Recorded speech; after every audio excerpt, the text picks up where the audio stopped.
हम लक्ष्मी चौधरी अहाँ सब मिथिलावासी के प्रणाम करे छी। आई हम महाशिवरात्रि के उपलक्ष्य में एकटा महेशवाणी लऽ कऽ उपस्थित भेलहुँ हैं। एहि गीत में संग दऽ रहल छथि हमर माताजी। गीत नीक लागत तऽ मैथिली भावना चैनल के सब्सक्राइब करब और एहि गीत के अधिक से अधिक शेयर करब। धन्यवाद। हम नहीं शिव संग गौरी बियाहबा, हम नहीं शिव संग गौरी बियाहबा, मोर गौरी रहती कुमारी गे माई, मोर गौरी रहती कुमारी गे माई, हम नहीं शिव संग गौरी बियाहबा, हम नहीं शिव संग गौरी बियाहबा, मोर गौरी रहती कुमारी गे माई, मोर गौरी रहती कुमारी गे माई, भूत प्रेत बड़ी आती अनलनी, भूत प्रेत बड़ी आती अनलनी, मोर जिया गेल डेराई गे माई, मोर जिया गेल डेराई गे माई, हम नहीं शिव संग गौरी बियाहबा, हम नहीं शिव संग गौरी बियाहबा, मोर गौरी रहती कुमारी गे माई, मोर गौरी रहती कुमारी गे माई, गालो चुटकल के सोपाकल, गालो चुटकल के सोपाकल, पैरों में फाटल बेमाई गे माई, पैरों में फाटल बेमाई गे माई,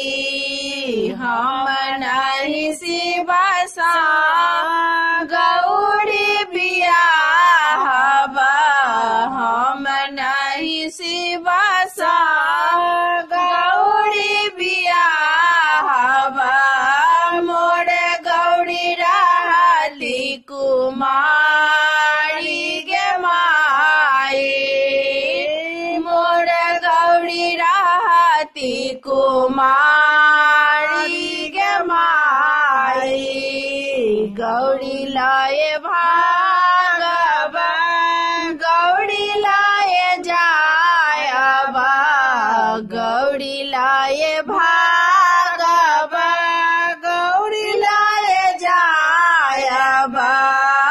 गौरी लाए नैहर पड़बा गे माई, गौरी लाए नैहर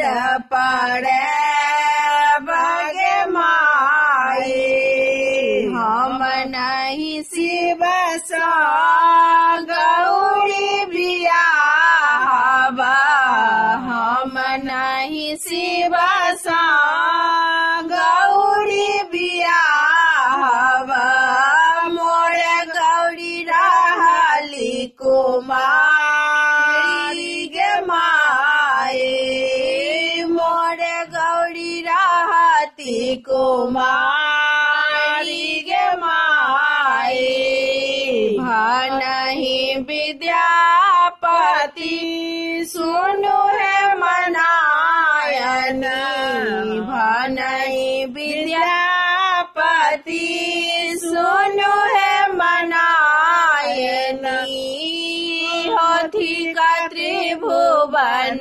नाथ गे माई होथी त्रिभुवन नाथ गे माई हम नहीं शिव सा गौरी बियाहबा हम नहीं शिव सा गौरी बियाहबा मोर गौरी रहती कुमारी गे माई मोर गौरी रहती कुमारी गे माई शुभ शुभ गाए आई गौरी बियाहो शुभ शुभ कहे आए गौरी बियाहो हो दियो जगत सनाथ गे माई हो दियो जगत सनाथ गे माई हम नहीं शिव सा गौरी बियाहबा हम नहीं शिव सा गौरी बियाहबा मोर गौरी रहली कुमारी गे माई मोर गौरी रहती कुमारी गे माई मोर गौरी रहती कुमारी